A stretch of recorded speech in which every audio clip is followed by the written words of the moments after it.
Oui, c'est ça que je disais. J'ai fait un peu peur à notre frère. Je suis arrivé un peu plus tard.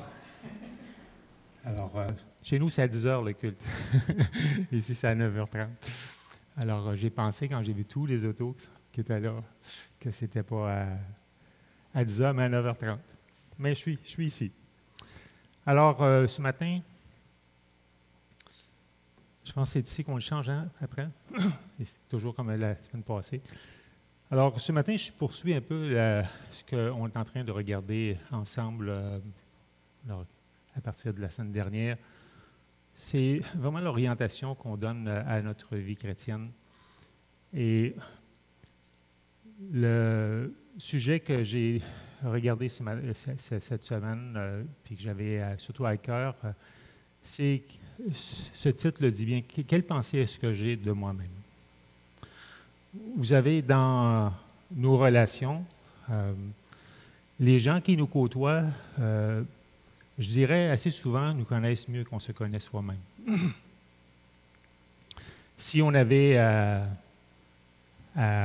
se présenter, quelqu'un nous demanderait de s'identifier, on serait sans doute porté premièrement, à décrire un peu ce qu'on fait dans la vie pour expliquer qui on est exactement.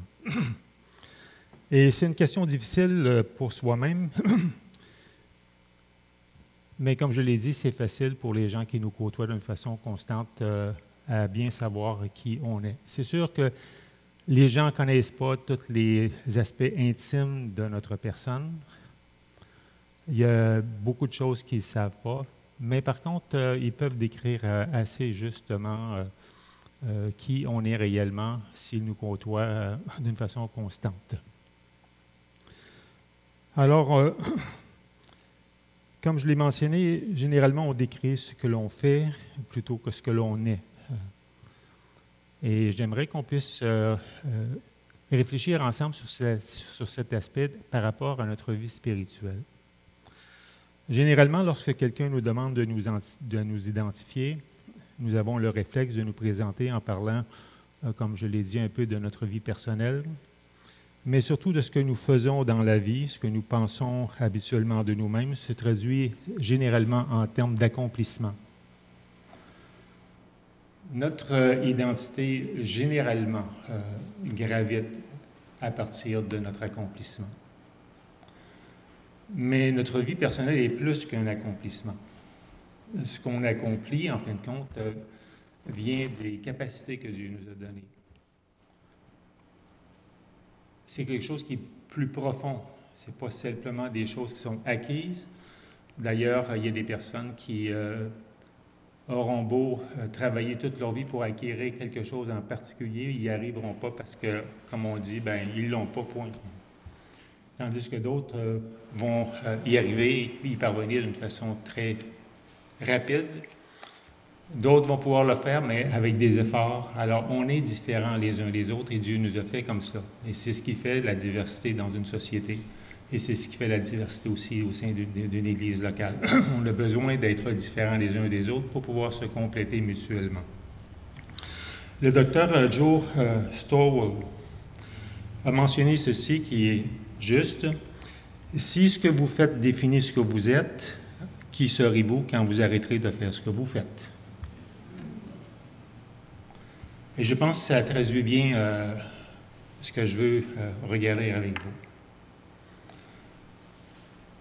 Si on a travaillé dans un endroit pendant 40 ans, vous remarquerez que souvent, surtout les hommes, lorsqu'on prend notre retraite, à moins de voyager puis de faire des choses qui sortent de l'ordinaire, on tourne souvent en rond chez nous. Pourquoi? Parce que notre vie était attachée à quelque chose et on s'identifiait à ce quelque chose. Mais quand on se convertit, frères et sœurs, les choses sont différentes. Il y a quelque chose qui se passe qui fait que ce qu'on fait, ou ce qu'on faisait, ou ce qu'on fera, ce sera différent. On le voit d'une façon différente. Parce que Dieu transforme notre être intérieur. Notre vie, à travers laquelle on évolue, on la voit d'une façon différente. et on l'entreprend aussi d'une façon différente. Alors, ce que je pense de moi-même définit mon identité à mes propres yeux. Et vous savez, on n'est pas les seuls. Je vais vous donner un premier exemple avec l'apôtre Paul. Voici ce qu'il dit dans son épître aux Philippiens. Il se présente enfin, il s'identifie. Voici comment il le fait. J'ai été circoncis le 8e jour après ma naissance. Je suis israélite de naissance, de la tribu de Benjamin, hébreu, né d'hébreu. Alors, il y avait toute une fierté pour l'apôtre Paul de pouvoir anciennement mentionner ce genre de choses. Mais au moment où il écrit cela, alors il voyait les choses un peu différentes, mais il décrit ce qu'il était auparavant. Alors, il l'a décrit en termes surtout de direction de vie, d'accomplissement. Je pratiquais la loi juive en bon pharisien. Alors, être un pharisien du temps de l'apôtre Paul, c'était très bien vu, il était une classe particulière. Et j'étais si fanatique que je persécutais l'Église, fanatique dans son pharisianisme. En ce qui concerne la vie juste prescrite par la loi, j'étais irréprochable. Mais ces qualités que je regardais comme un gain, je les considère maintenant comme une perte à cause de Christ. Et je considère même toute chose comme une perte en comparaison de ce bien suprême, connaître Jésus-Christ mon Seigneur, pour qui je me suis privé de tout avantage personnel. Alors ce qu'il dit, c'est « Maintenant je suis un pécheur gracié au service de Jésus-Christ. » Voici son identité maintenant. Lorsqu'il se présente, c'est « Je suis un apôtre de Jésus-Christ. Je suis un ancien persécuteur, mais maintenant je suis un pécheur gracié au service du Seigneur Jésus-Christ. » Et ce qui définissait auparavant son identité a été transformé par sa relation avec Jésus-Christ. Il est devenu quelqu'un d'autre. Et quand on se convertit, c'est exactement ce qui se produit. On devient quelqu'un d'autre. Parce que lorsqu'on se convertit, il se passe quelque chose dans notre vie. Lorsqu'on a vraiment saisi l'Évangile et qu'on accepte l'offre de Dieu, alors on est premièrement purifié, transformé dans notre être intérieur, purifié de tous nos péchés. On devient blanc comme neige dans un sens. Et le Saint-Esprit vient et entre en nous et on regarde la vie d'une façon toute différente. Ce qu'on faisait avant, on le voit d'une façon différente. Ce qu'on mentionnait ou on disait auparavant, on le dit d'une façon différente. On est des personnes nouvelles, de nouvelles créatures en Jésus-Christ. Et c'est le point de départ. Dieu prend dans un sens le contrôle pour nous transformer et nous donner tout ce dont on a besoin pour marcher maintenant dans notre vie chrétienne. Mais en nous laissant une certaine liberté de choix. Et dans nos mauvais choix, où on attriste le Saint-Esprit, il se passe quelque chose qu'on ne vivait pas auparavant. On n'est pas bien à l'intérieur de soi-même. Avant, c'était différent. Maintenant, ça touche au niveau de notre compréhension ou de notre intellect, de notre cœur. Ça fait quelque chose qui fait qu'on n'est plus bien de marcher, de parler ou de prendre une direction particulière. Parce qu'on attriste le Saint-Esprit et on le ressent, cela. Et ça nous pousse à mettre en règle notre vie. Et on va devant Dieu, on reconnaît notre faute, et puis on retrouve la joie. Parce que le fruit de l'Esprit, c'est en premier lieu l'amour, la joie, la paix, et ainsi de suite. Alors, l'amour qui suit la joie. L'amour, c'est la première chose qu'on a expérimentée. L'amour de Dieu en nous et l'amour qu'on avait pour ceux qui nous entouraient. Et ça crée de la joie et tout ce qui suit pour le fruit de l'Esprit. Alors, prenons encore l'exemple de Matthieu dans la Bible. Quelle pensée avait-il de lui-même? Si on lui avait demandé à Matthieu, si on lui avait posé la question,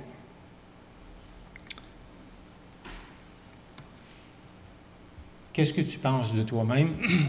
Alors, il aurait simplement mentionné qu'il était un percepteur d'impôts pour le compte de l'Empire romain. Sa motivation puisait sa source dans la cupidité. Et si on lui avait demandé de s'identifier, c'est à peu près ce qu'il aurait dit. Il était, dans un sens,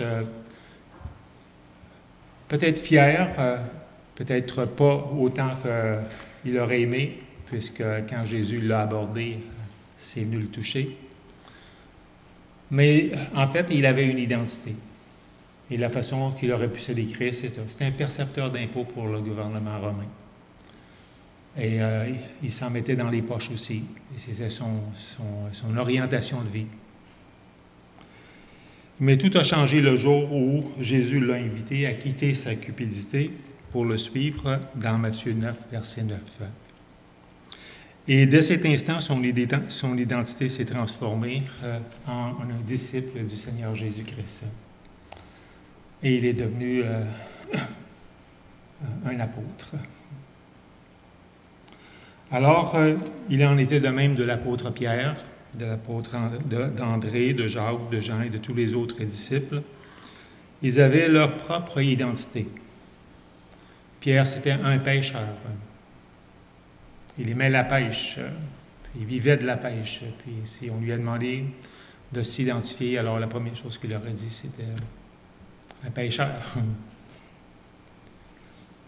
Mais ça a changé lorsqu'ils ont rencontré le Seigneur Jésus-Christ. Ce que je pense de moi-même aura toujours une incidence sur ma vie, et même sur ma vie chrétienne. Alors, un autre frère, M. David Hooke, un théologien qui très bien a dit ceci. Spirituellement parlant, notre esprit devient un champ de bataille pour le diable. Sa principale stratégie consiste à prendre le contrôle de notre esprit. S'il peut contrôler la façon dont nous pensons et ce que nous pensons, il peut nous contrôler. Tout ce que nous pensons, mais que personne ne le sait, alors l'adversaire de nos âmes en a conscience. Il va exploiter cet aspect-là. Et il continue en mentionnant que s'il peut nous faire croire un mensonge, alors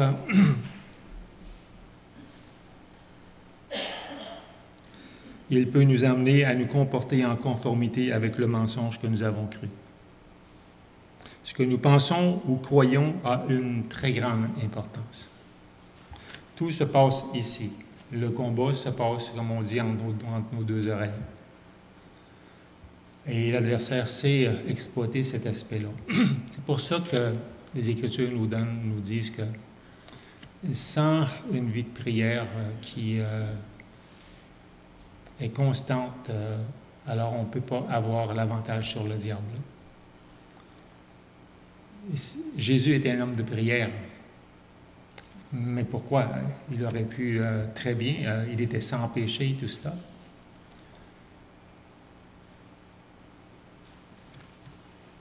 Il est né sans péché. Il est né comme le deuxième Adam. Je ne sais pas si j'ai expliqué ça la dernière fois. Jésus est le deuxième Adam, nous dit l'apôtre Paul. Le premier Adam est né, en fait, sans la nature pécheresse, avec la liberté de faire son choix. Il était dans un contexte, comme on le sait, idéal, et dans ce contexte-là, il n'y avait rien qui pouvait l'inciter à désobéir à Dieu. La seule chose qui pouvait le conduire à désobéir, c'était la limite que Dieu lui avait mise. Alors pourquoi Dieu a fait cela? Pourquoi Dieu n'a pas créé toute chose? Alors, je pense que c'est parce que si on n'avait pas eu le choix, alors à ce moment-là, ça nous aurait été imposé. Quoi qu'il en soit, Dieu a mentionné à Adam qu'il y avait deux arbres, l'arbre de la connaissance du bien et du mal, l'arbre de la vie. Dieu a dit, tu peux manger de tous les arbres qui sont dans le jardin, mais tu ne peux pas manger de l'arbre de la connaissance du bien et du mal. Le jour où tu vas en manger, tu vas mourir. Il faut comprendre qu'Adam, il ne savait vraiment pas de quoi Dieu parlait, parce que la mort ne connaît pas. Il ne sait pas c'est quoi au juste. Mais on connaît l'histoire, alors Adam a chuté, il a mangé du fruit de l'arbre défendu, puis il est devenu mortel. Et sa vie a changé à ce moment-là. Il voyait maintenant les choses d'une façon différente. Les problèmes ont commencé, les difficultés de la vie et tout cela. Alors pourquoi Jésus, on l'appelle le deuxième Adam? Parce que c'était important que Jésus fasse la même expérience que celui d'Adam. C'est pour ça qu'il est le deuxième Adam. Alors, il devait venir, il devait naître dans un corps, conçu dans un corps humain, alors le corps d'une femme. Et lorsqu'il a été conçu, il n'avait pas de nature pécheresse parce qu'il n'y avait pas eu de relation entre un homme et une femme. C'est le Saint-Esprit qui a engendré Jésus. Mais pour que ce soit juste, Jésus devait avoir la capacité de pécher. Et la Bible nous dit que Jésus a été tenté en toutes choses sans jamais pécher. Mais il devait être comme le premier Adam. Il devait vivre la tentation. Et on sait qu'il n'y a pas rien que vous pouvez penser que Jésus n'a pas dû combattre, parce que la Bible dit qu'il a été tenté en toutes choses, mais sans jamais pécher. Et c'est pour cela qu'à la croix du Calvaire, il était comme le deuxième Adam. Et c'est pour cela qu'à travers une vie de sanctification, une vie de sainteté, sans jamais faillir, il a pu prendre sur lui nos péchés et subir à notre place la colère de Dieu. Et c'est pour ça qu'on est ici ce matin.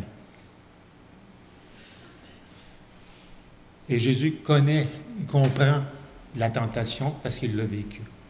Alors on peut s'identifier dans un sens limité avec Jésus, parce que quand on va devant lui puis on confesse quelque chose, on lui parle de comment certaines situations sont dures dans notre vie, il comprend.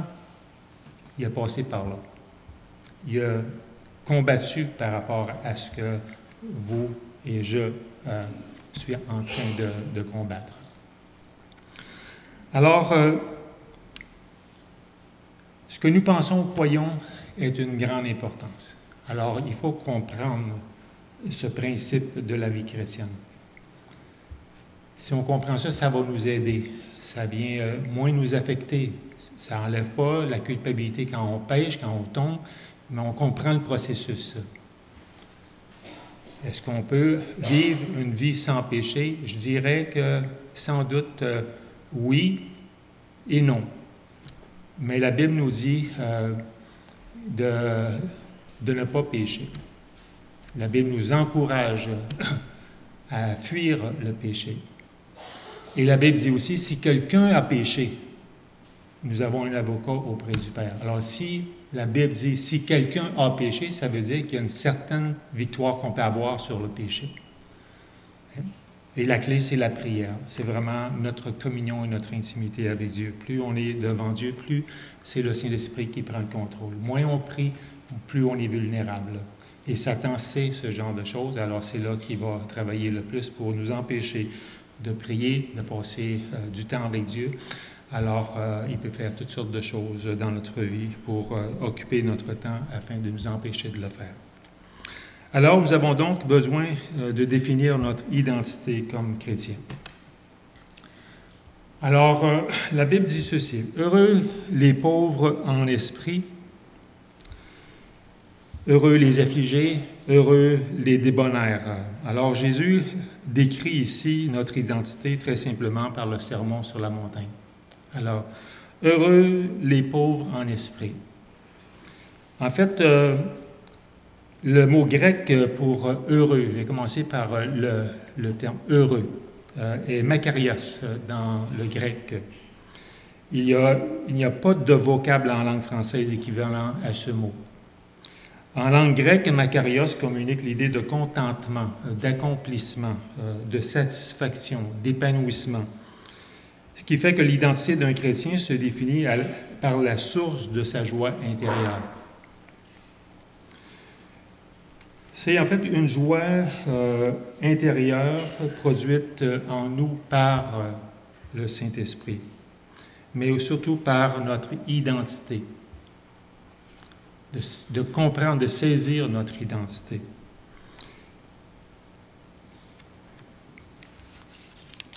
Le mot employé pour décrire l'île de Chypre est sans doute le mieux qu'on peut prendre pour le comprendre parce que le mot Makaria est employé pour la décrire.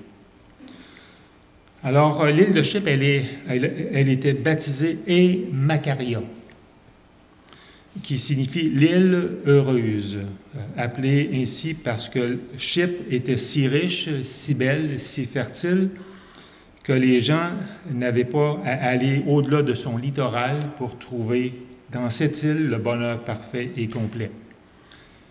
L'île de Chypre contenait en elle-même, selon les dires de l'époque, tous les éléments d'une vie d'accomplissement, comme pour le chrétien dans sa relation avec Jésus-Christ. Ainsi, quand Jésus enseigne « Heureux les pauvres en esprit », ceux qui prennent conscience de leur pauvreté spirituelle, c'est ça que ça veut dire ici. Heureux les pauvres en esprit, heureux ceux qui prennent réellement conscience de leur condition spirituelle, de leur pauvreté spirituelle. Heureux les affligés à cause de leur nouvelle foi. Alors, c'est le deuxième. Alors, quand tu prends conscience de ta condition spirituelle, puis tu veux marcher, alors les problèmes vont venir par la suite. Alors, c'est pour ça qu'on parle d'affliction dans ce qui va suivre. Heureux les affligés à cause du premier thème. Heureux les débonnaires, ceux qui sont bons, conciliants, ceux qui sont tolérants, c'est un peu le sens du mot débonnaire. Alors, il disait ceci. Voici les ingrédients qui définissent mes disciples et qui puisent leur source dans le contentement, l'accomplissement, la satisfaction et l'épanouissement personnel. Alors, voici les ingrédients, tout ce qu'il va décrire par la suite. Alors, j'aimerais m'attacher à ce sermon sur la montagne ce matin ensemble. On va regarder un peu le développement de Jésus par rapport à ce qu'on doit être comme chrétien et de se poser cette question. Suis-je vraiment heureux comme chrétien ou comme chrétienne présentement? Et qu'est-ce qui me rend heureux? Les cultures contemporaines enseignent une approche très différente pour trouver le bonheur et son identité. Ils mentionnent comme ça, je pourrais le résumer de la façon suivante. Heureux ceux qui ont un esprit riche, car ils sont les maîtres de leur destin. Heureux ceux qui ne pleurent jamais, car leur vie sera un lit de roses. Heureux ceux qui sont agressifs, car ils obtiendront ce qu'ils veulent. Heureux ceux qui établissent leurs propres règles, car ils se simplifient la vie. Heureux ceux qui ne montrent aucune pitié, car leurs ennemis les craindront. Heureux ceux qui ont un cœur de pierre, car ils ne seront jamais blessés par les autres. Heureux ceux qui gagnent la bataille, car leurs ennemis deviendront leurs esclaves.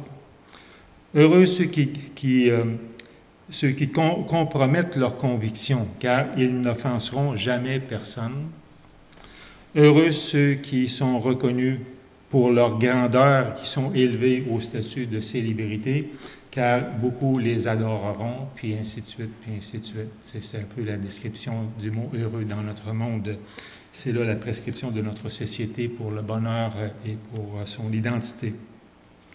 Alors, Jésus dit au verset 3, celle-là ici, « Heureux les pauvres en esprit, car le royaume des cieux est à eux. Heureux ceux qui prennent conscience, qui reconnaissent en fait leur pauvreté spirituelle profonde. » C'est le point de départ, en fait, pour devenir vraiment heureux. Heureux ceux qui prennent conscience de leur condition spirituelle, de leur vraie condition spirituelle, parce qu'ils peuvent la regarder avec Dieu et le régler avec Dieu. pas par leur capacité à changer les choses, mais par la capacité de Dieu à transformer ce qu'ils vivent. C'est le point de départ. Heureux les pauvres en esprit, ceux qui en ont conscience. Le mot pauvre, ptokos, signifie se rétrécir, se faire tout petit, ramper, s'humilier, se mettre à plein ventre. Dans le grec antique ou dans le grec classique, une personne réduite, c'est une personne réduite à un dénuement, une indigence, une misère profonde, une misère totale. Une personne qui se blottit, se tapit, s'accroupit dans un coin pour mendier. C'est vraiment le sens ici du mot pauvre. Et dans Luc 16, le verset 20, on donne un exemple de ça, où il y avait un homme riche qui était vêtu de pourpre et de fin lin et qui chaque jour menait joyeuse et brillante vie. Un pauvre nommé Lazare était couché à sa porte, couvert d'ulcères et désireux de se rassasier des miettes qui tombaient à la table du riche. Et même les chiens venaient encore lécher ses ulcères. Alors on voit ici, c'est une personne qui ne peut s'appuyer sur ce qu'il a puisqu'il n'a rien. Cet homme, Lazare, avait vraiment rien. Il n'y avait pas la santé, il n'y avait pas l'argent, il n'y avait rien. Il est complètement dépendant des autres pour sa subsistance. Voilà le sens, en fait, du mot ici. Heureux les pauvres en esprit. C'est de ce genre de pauvreté que Jésus est en train de parler. De prendre conscience qu'en soi-même, on ne peut pas arriver à quoi que ce soit. On a une pauvreté spirituelle qui ne peut être corrigée que par la croix du calvaire et par la grâce de Dieu.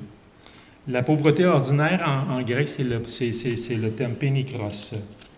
Et c'est celle-ci qu'on regarde, Luc 21, verset 2. Jésus, ayant levé les yeux, vit les riches qui mettaient leur offrande dans le tronc. Il vit aussi une pauvre veuve qui y mettait 2 petites pièces. Voyez-vous, elle était pauvre, mais elle n'était pas mendiante. Elle avait de maigres ressources. Alors, la pauvreté dont il est question, quand Jésus l'utilise, ce n'est pas celle-ci. C'est celle qui précède. Où on ne peut rien présenter au Seigneur. On n'a rien. Alors, les pauvres en esprit sont ceux qui ont conscience qu'ils n'ont aucune ressource en eux-mêmes qui les rend acceptables aux yeux de Dieu, qu'ils ne peuvent que mendier la miséricorde et la grâce de Dieu. Et c'est, comme je l'ai dit, c'est le début du processus pour le salut. Si on pense qu'on peut faire à 20%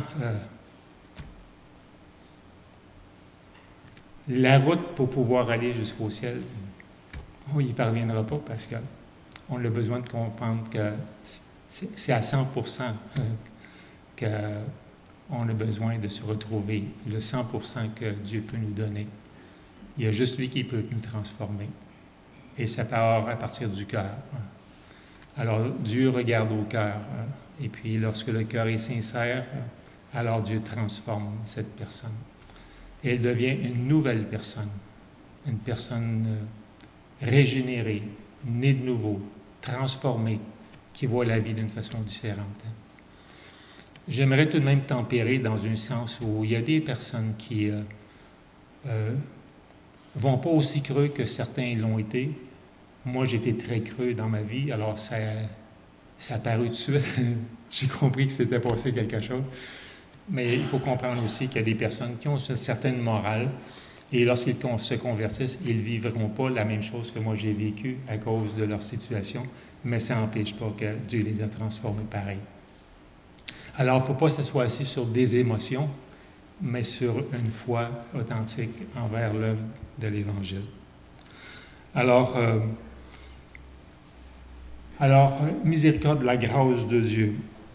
Alors, Jésus a dit, « Heureux ceux qui ont conscience de leur pauvreté spirituelle, car c'est à eux que le royaume des cieux est réservé. » Alors, le vrai bonheur débute lorsque je reçois l'Évangile comme un ptokos, un mendiant qui s'appuie entièrement sur Dieu pour le salut de son âme. Et le premier ingrédient du véritable bonheur est la régénération spirituelle de notre âme par le sang précieux de Jésus. la conviction profonde d'être devenu un citoyen du royaume des cieux.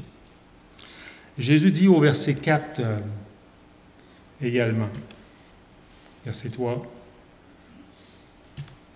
le verset 4, « Heureux ceux qui sont dans l'affliction, car Dieu les consolera. » Alors l'affliction, on comprend bien que ça suit la première expérience dans notre vie.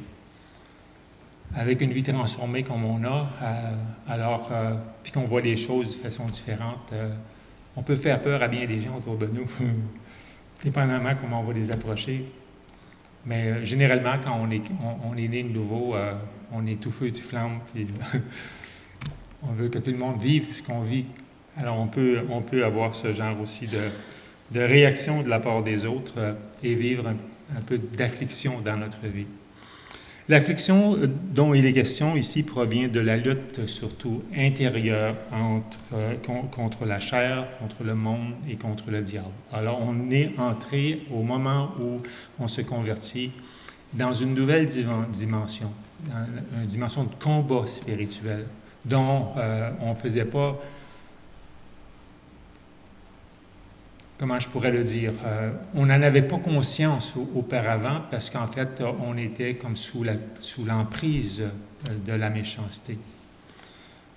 Et on pouvait être bon à certains pourcents, mais ça ne dérangeait pas l'adversaire parce que bon à certains pourcents, ça te laisse hors de la possibilité d'aller dans la présence de Dieu. Mais il y a cet aspect néanmoins qui est là. Alors, heureux ceux qui sont dans l'affliction, car Dieu les consolera.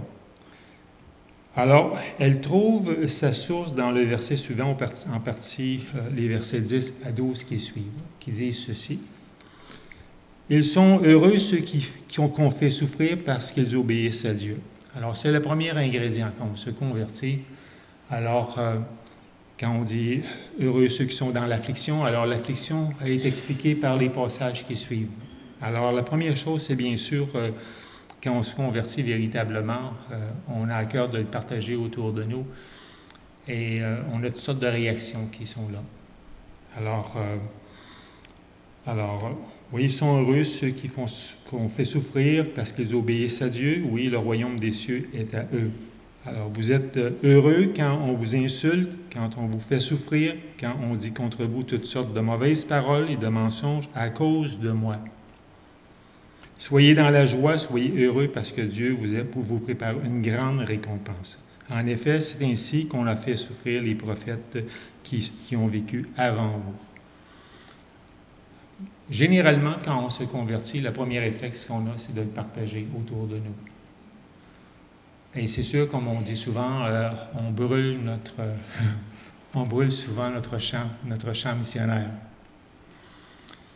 Et c'est difficile de le récupérer par la suite. Mais le champ peut s'étendre. Alors,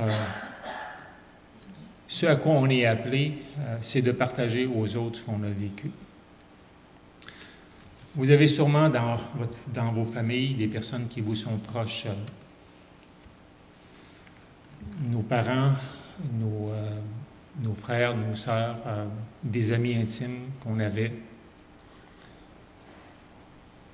des gens qu'on côtoie dans le milieu du travail, des gens qu'on côtoie au sein de notre école. Partout, on a chacun d'entre nous un champ missionnaire particulier. Et je pense qu'il faut s'arrêter à un moment donné puis dire les voisins qui sont autour de nous, si je dis rien, où ils vont aller? J'ai aussi une série sur l'enfer. L'enfer, est-ce que ça existe vraiment? Tous ces aspects-là. Et quand on prend conscience, frères et sœurs, de vraiment où les gens vont,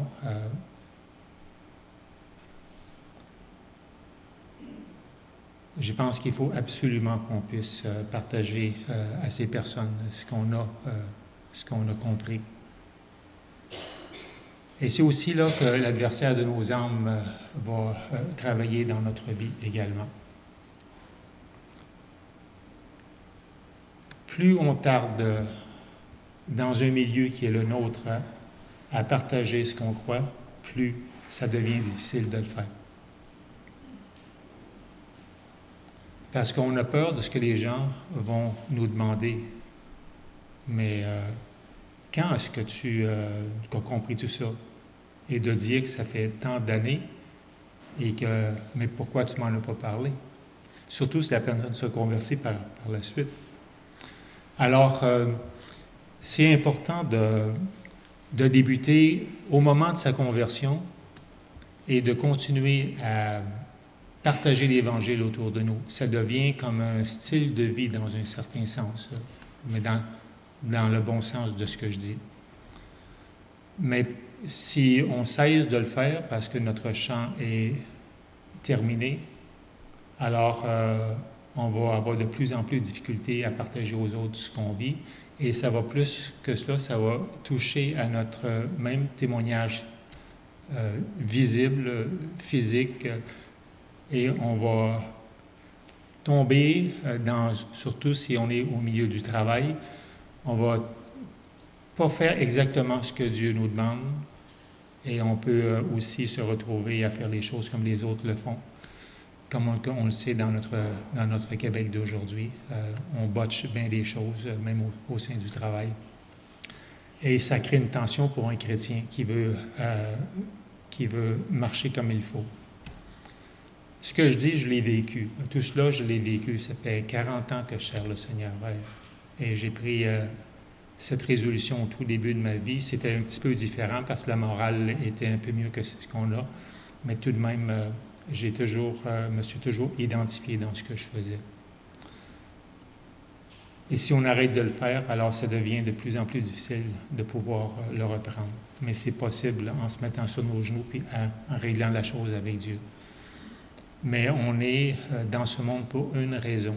Les gens qui nous entourent vont souffrir pour l'éternité si on ne dit rien. Ils vont peut-être souffrir pour l'éternité même si on dit quelque chose, mais on ne le sait pas. Et c'est pour cela qu'on est devenu la lumière du monde puis le sel de cette terre. Et on doit tous, à un certain moment donné, s'arrêter et dire, c'est quoi le sens de ma vie? Faire comme tout le monde, me lever, aller au travail, m'occuper comme il faut de ma famille parce que j'ai des valeurs chrétiennes. Est-ce que c'est juste là le sens de ma vie? Non, c'est pas cela. Comme on va le voir à la fin de ce que Jésus dit dans cette passe, dans ce sermon sur la montagne. Alors, ils sont heureux ceux qui vous font souffrir, ceux qu'on fait souffrir parce qu'ils obéissent à Dieu. Oui, le royaume des cieux est à eux.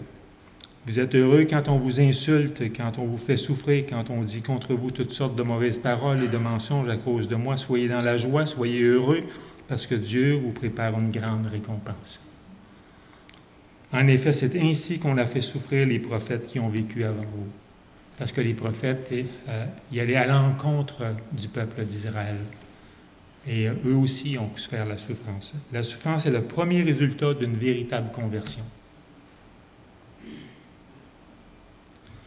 La culture contemporaine enseigne « Heureux ceux qui compromettent leurs convictions, car ils n'offensent jamais personne, échappant ainsi à la persécution. » Ça, c'est la pensée. Jésus enseigne tout le contraire. « Heureux plutôt ceux qui dérangent les autres par leurs convictions et qui sont persécutés parce qu'ils obéissent à Dieu, car Dieu lui-même les consolera. » Cette intervention de Dieu dans notre vie est la source première du vrai bonheur. Et c'est là qu'on a une vraie communion avec Dieu à travers cela. Une poésie de Robert Browning Hamilton dit ceci. « J'ai marché 1 mille avec le plaisir, il n'a pas cessé de bavarder. Mais il ne m'a pas rendu plus sage malgré tout ce qu'il a dit. J'ai marché 1 mille avec l'affliction et jamais elle n'a dit un mot, mais oh les choses que j'ai apprises quand l'affliction a marché avec moi. » Et c'est donc vrai. Jésus a également dit dans ce sermon, « Ils sont heureux ceux qui sont doux, parce qu'ils recevront la terre comme un don de Dieu. Ils sont heureux ceux qui ont faim et soif d'obéir à Dieu, parce qu'ils seront satisfaits. Ils sont heureux ceux qui sont bons pour les autres, parce que Dieu sera bon pour eux.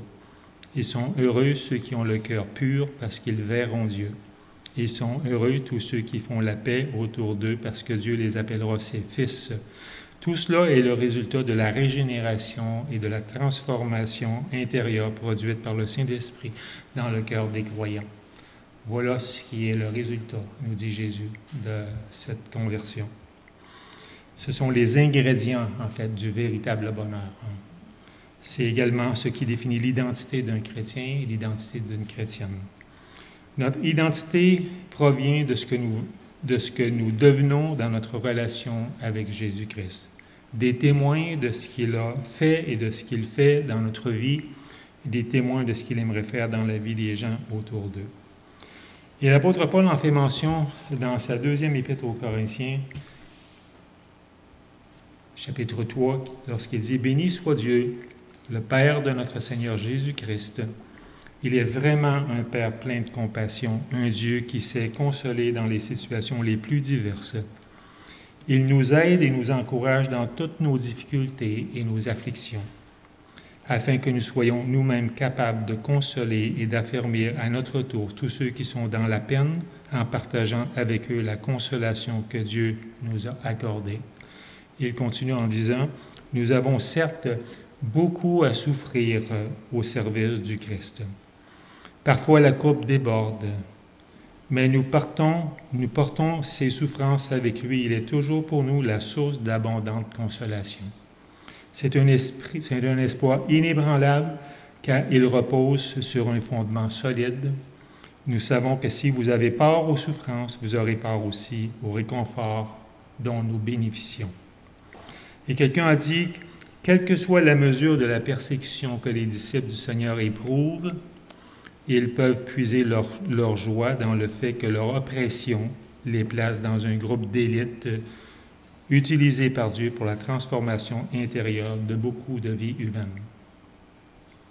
Voilà pourquoi Jésus s'empresse de souligner ce que nous sommes devenus pour ce monde, et c'est comme ça qu'il apporte sa conclusion. Il dit, vous êtes le sel de toute la terre. Mais quand le sel perd son goût, comment lui rendre son bon goût? Il ne sert plus à rien, on le jette dehors et les gens marchent dessus. Vous êtes la lumière du monde. Quand une ville est construite sur une montagne, elle ne peut pas être cachée. Et quand on allume une lampe, ce n'est pas pour la mettre sous un seau. Au contraire, on la met bien en haut et elle brille pour tous ceux qui sont dans la maison. De la même façon, votre lumière doit briller devant tout le monde. Alors les autres verront le bien que vous faites, ils pourront chanter la gloire de votre Père qui est dans les cieux. Et je finis avec cette parole. Est-ce là présentement ce que je pense réellement de moi-même? Suis-je vraiment heureux dans ma vie chrétienne? Est-ce que je cherche le bonheur en conformant ma vie à ce monde? Ai-je peur de dévoiler mon identité aux yeux de ceux qui m'entourent? Et de répondre honnêtement à ces questions peut engendrer un renouvellement spirituel qui peut transformer notre vie spirituelle. En 1974, j'ai fait une faillite personnelle. Et en 1975, j'ai été convoqué devant un juge à Montréal pour examiner si je pouvais être dégagé de cette faillite. Et dans ce contexte, en 1975, j'étais un débauché. Je vivais dans le monde des échangistes, dans des situations qui apportent à creuser très profondément. Et c'était mon monde, c'était mon identité. Alors, devant ce juge, j'ai répondu d'une façon à me moquer un peu de lui. J'ai été pas correct, je dirais. Alors, il m'a redonné 1 an supplémentaire. En 1976, comme je l'ai mentionné, au mois d'octobre 1976, je me suis fait baptiser, ayant accepté le Seigneur dans ma vie. Mon épouse s'était convertie 1 an avant moi. On était séparés depuis 2 ans à ce moment-là. Et quelques jours après mon baptême, j'avais une convocation pour retourner pour ma faillite. Alors, je suis allé à Montréal, devant le même juge. Et il m'attendait. Et c'est vous, c'était ce qui est arrivé. Alors, le juge m'a apostrophé et la salle était pleine. Il devait y avoir peut-être, je ne sais pas, entre 75 et 100 personnes là. Alors, j'ai raconté au juge ce qui m'était arrivé. J'ai partagé mon témoignage personnel et ce que Dieu avait fait dans ma vie. Je lui ai demandé pardon. Et puis, c'est ça, je suis sorti avec plus de faillite. Il l'avait enlevé. Et savez-vous, au mois de décembre, on était à Yamaska. Alors, quelques mois après, j'ai trouvé un travail à Drummondville parce que j'enseignais la conduite automobile. Alors, j'ai fait un bout pour l'hiver, mais j'ai convenu avec Chantal, on devrait peut-être aller là-bas. Alors, je suis descendu à Drummondville. Mais avant, il fallait s'acheter des appareils ménagers qu'on n'avait pas. Puis, j'avais pourvu à une entrée d'argent qui nous permettait de payer les appareils, mais je n'avais pas assez. Alors, je suis allé pour faire une demande. Et la première question que le directeur de la caisse m'a demandé, c'était « Avez-vous déjà fait une faillite personnelle? » Alors, j'ai dit oui. Alors, il a pris un temps, il est allé sur l'ordinateur et il n'a jamais trouvé rien là-dessus.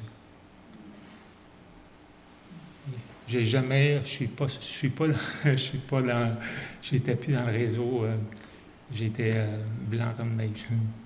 Je ne sais pas ce que le juge a fait, mais Dieu a mis sa main. Et ma vie a été comme cela, frères et sœurs. J'ai commencé à évangéliser. Au début, je ne le faisais pas bien. Dieu me parlait au niveau de mes élèves. Il n'y a pas un élève qui est sorti sans voir l'Évangile. Les premiers étaient écorchés un petit peu, là. Mais j'étais tout de même au Québec, sans me vanter, j'étais une des personnes qui avait le plus de compétences en enseignement au niveau du manuel. J'ai fait aussi des formations en dérapage contrôlé et tout cela. Et Dieu a permis, en fait, que le fait que j'ai témoigné devant une centaine de personnes, devant un juge de paix, ça a fait toute une différence dans ma vie par après. Et j'ai constamment témoigné de l'Évangile. Et j'ai jamais arrêté de partager l'Évangile. C'est quand on arrête que ça devient difficile. Mais quand on recommence, on prie Dieu et on a compassion des gens qui sont autour de nous, qui meurent sans Jésus-Christ, alors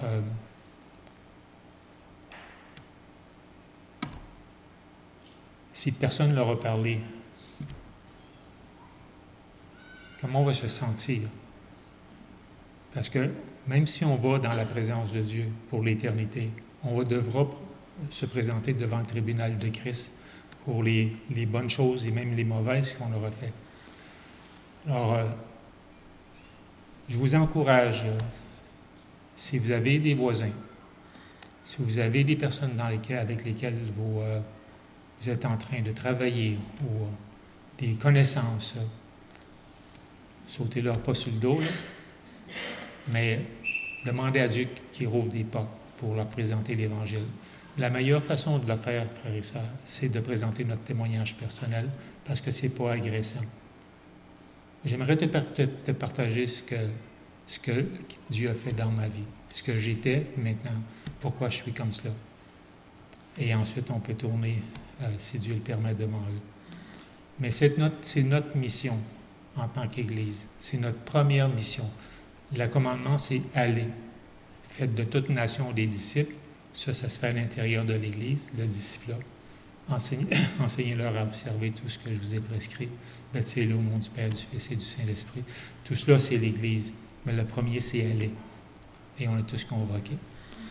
Alors, juste pour finir aussi, mon voisin en avant de chez nous, on est sur la rue où je suis, il n'y a personne qui n'a pas eu l'Évangile.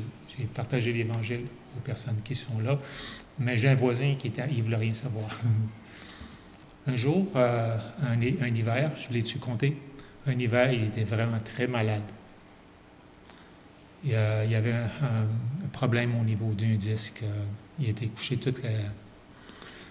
Alors, j'ai ouvert son entrée de cours avec la souffleuse. Je me suis occupé tout l'hiver. Et l'année d'après, il m'a demandé, il m'a dit, comment je te dois? Mais j'ai dit, tu ne me dois rien, Jacques. Je te demande si tu veux me payer, alors tu me donnes une demi-heure de ton temps et je vais te partager ce que je crois. Alors, il n'y avait pas le choix. Alors, je me suis assis avec eux pendant une demi-heure. Je les ai partagé l'Évangile à lui et à sa femme. Je lui ai essayé de les traiter. Et puis, c'est correct. Je suis parti. Il ne s'est jamais converti encore. Okay? Mais il ne pourra pas dire qu'il n'a pas entendu l'Évangile. Okay? Alors, que Dieu vous bénisse, frères et sœurs, qui vous donne cette capacité de pouvoir, avec sagesse, surtout si dans le milieu de travail, on n'est pas là pour prêcher, on n'est pas là pour témoigner, mais à travers notre témoignage, on peut partager aux autres ce que Dieu a fait dans notre vie et que Dieu puisse nous donner des ouvertures. Je vais prier. Père éternel, on te remercie pour ta parole, Seigneur. On te remercie, Seigneur Jésus, pour ce sermon que tu as permis qu'il soit écrit pour chacun d'entre nous. On veut te prier de nous bénir d'une façon particulière, de transformer, Seigneur, dans nos cœurs les difficultés qu'on peut y rencontrer et de faire de nous, Seigneur, des hommes et des femmes selon ton cœur et cela pour la gloire de ton nom. Par Jésus, nous te le demandons. Amen. Merci, frère.